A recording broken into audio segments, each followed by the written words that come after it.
Watermelon, the harbinger of doom.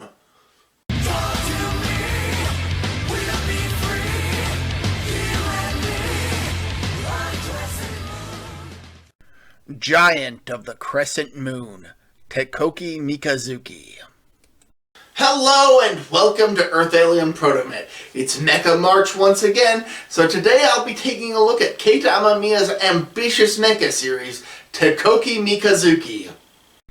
Years after an archaeological expedition seemingly claims the life of one of the explorers, a giant watermelon appears in the sky above Japan.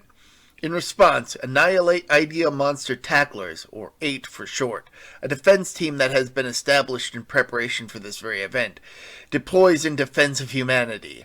However, despite their preparations, their efforts fall short. But just as things seem their darkest, a young boy named Kazuo Izurugi finds that he can control a strange giant robot, Mikazuki, to battle against the monsters that now threaten the world. The general premise of a young boy controlling a super robot reminds me of the likes of Mitsuru Yokoyama's Tetsujin 28 and Giant Robo, and that's likely intentional. This series invokes the classic feel of those shows, while also presenting a darker take on the concept.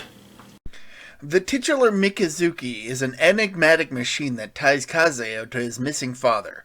Giant in size, but seemingly made up of pure iron with no internal mechanism, it is a thing of mystery.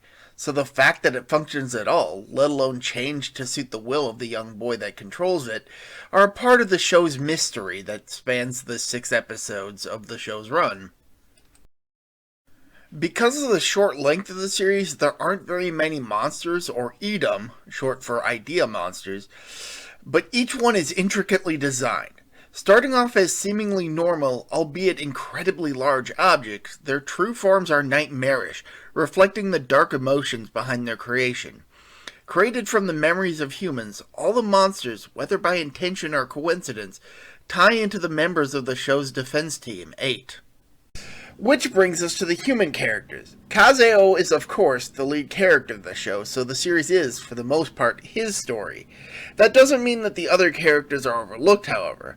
The members of 8 are given some time for development, but I kinda wish they had more than a single episode of focus apiece.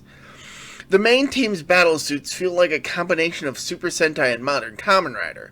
However, the faces superimposed over the helmets, while interesting in design, are also a bit awkward in execution.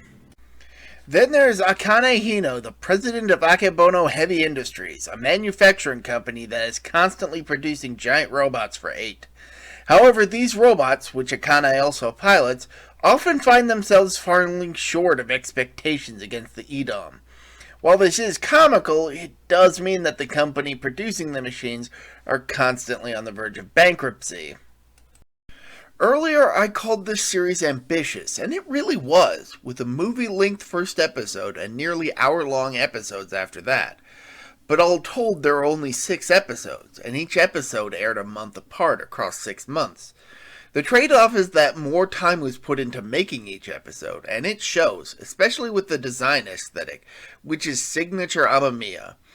However, the short length meant that there wasn't much time to develop all of the characters, while at the same time I feel that if the show were longer, it would have overstayed its welcome and been even more expensive than it already was.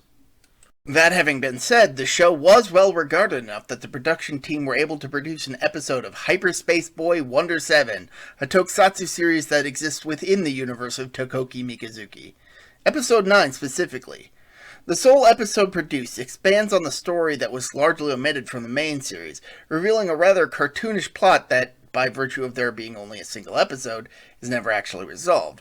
But that was kind of the point, and the episode that was produced is different from what little footage of the show appears in Mikazuki proper. It's a nice bit of world building. Personally, I don't think this show was spectacular, though it certainly does look unique. But that might just be the diehard Amamiya fan in me talking. As a whole, I do feel that it falls short, especially with regards to the rather basic and somewhat cryptic plot. It's not a bad show, but aside from the visuals, I don't feel that it's that great. Still, maybe I'm in the minority, and I still recommend watching this show. So, until next time, I'm ProtoMet. See ya!